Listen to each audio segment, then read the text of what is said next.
네, 그러면 이어서 진행을 할 거고요. 지금 적어드리는 거 굉장히 중요하거든요.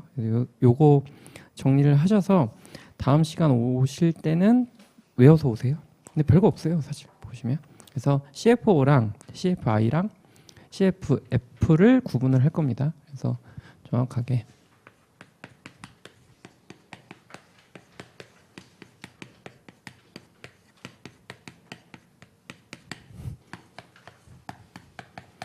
자, 일단 영업활동이에요. 그러면 생각을 해볼 때 그냥 먼저 아까 말씀드린 것처럼 계정 과목을 떠올려 보면 세일즈 그리고 COGS 매출원가 그리고 판관비 이렇게 볼게요. 그러면 떠올려 보세요. 세일즈랑 관련 있는 계정 과목을 한번 떠올려 보세요. 아까 회계 처리한 것처럼 제일 대표적으로 AR 계정 과목이 들어오겠죠. 그죠? 만약에 보시다가 난 그렇게 생각 안 한다 라고 하면은 얘기를 해주시면 돼요. 자, 그리고 매출 채권이 있어요. 그러면 이것과 관련 있는 계정 과목은 충당금 설정 금액. 그죠? 관련 있죠. 그리고 얘랑 관련 있는 건 뭐예요?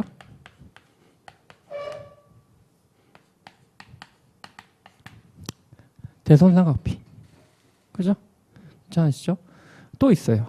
또 있는데 선수금 계정 아시죠? 많이 안 쓰긴 하지만 근데 걔네들은 매출하고 관련이 있어요. 그래서 어넌드 레베뉴나 디퍼드 레베뉴 계정 과목은 관련이 있어요.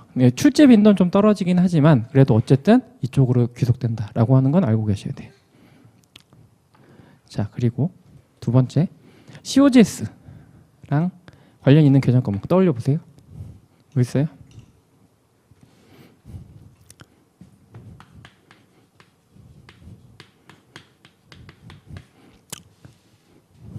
인벤토리, 재고자산, 또 쟤를 인벤토리 살려면 AP 금액, AP 계정 과목 있죠. AP 계정 과목이랑 AR 계정 과목이랑 뭐 역할은 반대긴 하지만 사실 거의 같은 계정 아니에요. 방향은 반대긴 하지만 그죠? 살 때 팔 때 그거 빼고는 없잖아요. 요 정도 갈게요. 자, 그리고 판관비인데요. 판관비는 사실 만약에 여기가 직접법을 가지고 간다라고 하면 이쪽이 좀 어려웠어요.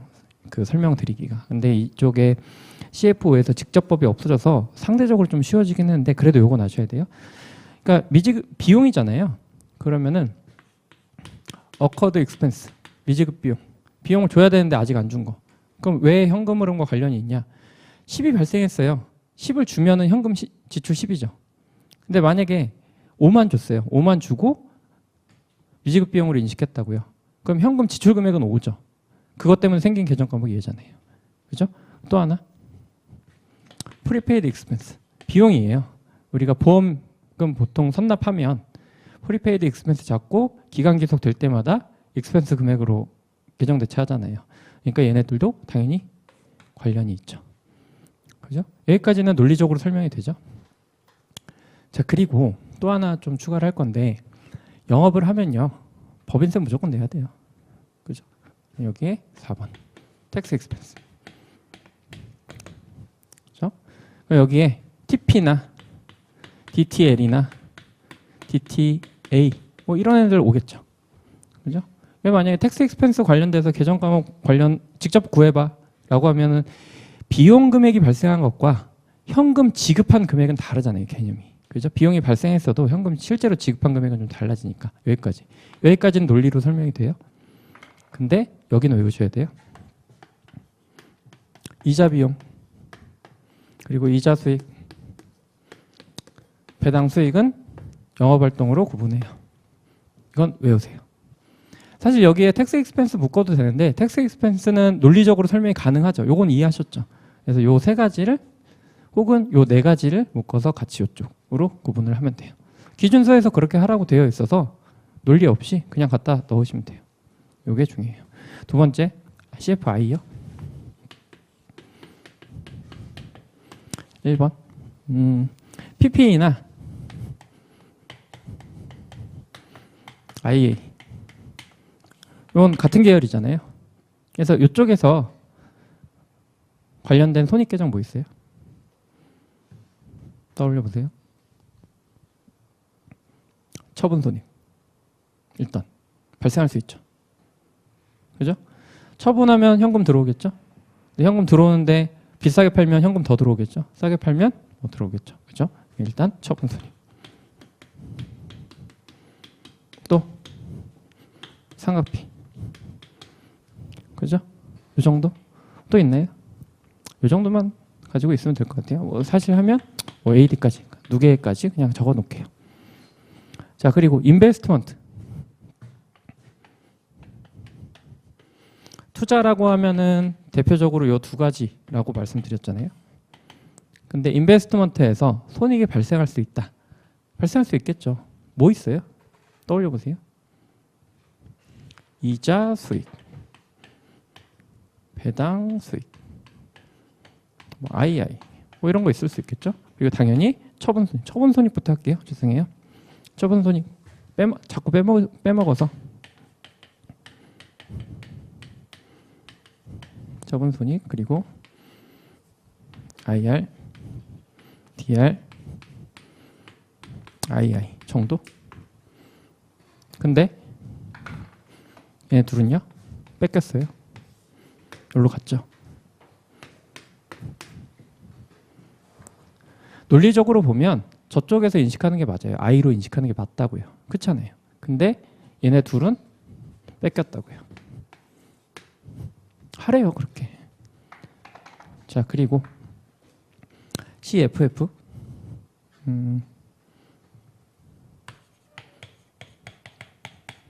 부채 쪽이 있고 자본 쪽이 있잖아요. 자, 부채 쪽은요 이자 발생 부채라고 보통 표현을 해요. 근데 뭐 자세히 아실 필요는 없고, 그래서 리스나 혹은 본드나 아니면 차입금. 문제는 사실 이쪽에서 많이 나오죠. 본드 쪽에서. 얘네들이 움직였다. 그러면 F로 보시면 돼요. 그리고 여기에서 발생하는 건 뭐 있어요? 얘가 있는데 얘도 마찬가지로 뺏겼죠. 이쪽으로. 이자 비용이 좀 중요해요. 이자 비용 계산하는 게.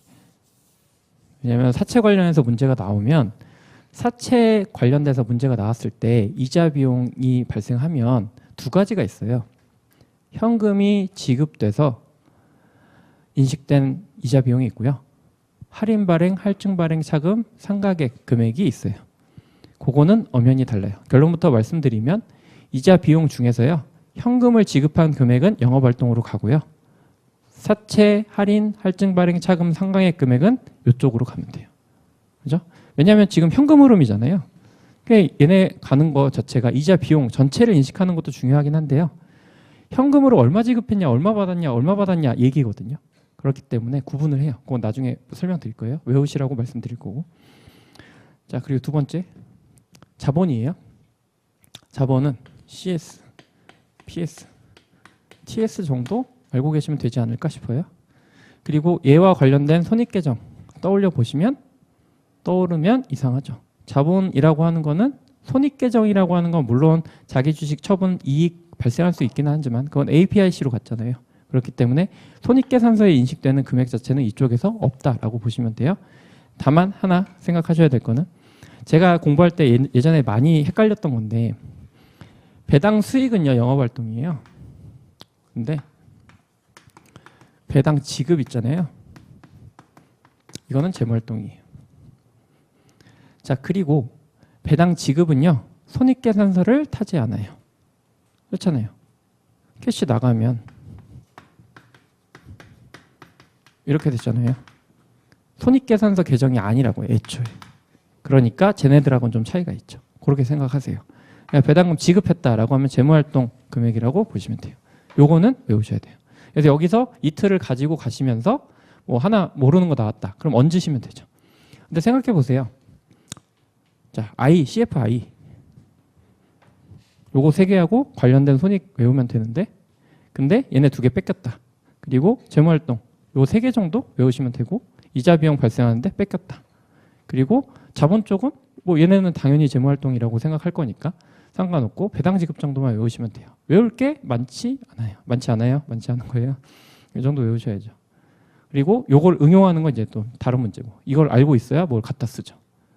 영업활동 얘기하고 있는데 재무활동 생각하고 있으면 대화가 안 되잖아요. 이렇게 갈게요. 요걸 일단 적어놓으시고 정리를 해보세요. 지울 거예요.